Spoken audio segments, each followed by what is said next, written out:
Mama mmoja, siku ya Jumamosi hakuna shule au shule ni holiday, hao watoto madrasa hupelekwa kama kuondosha fujo nyumbani.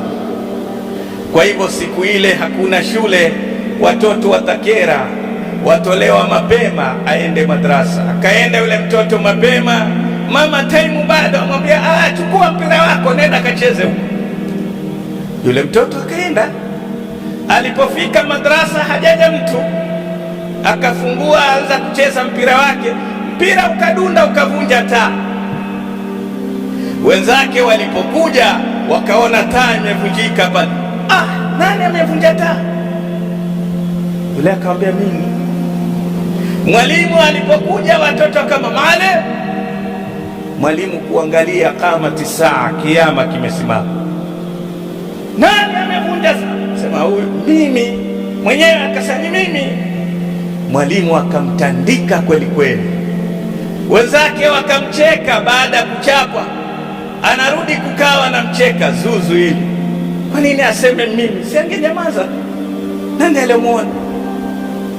Aliporudi nyumbani kutokezea mama, kumuona mama, akarikoli ile hali, akaanza kulia.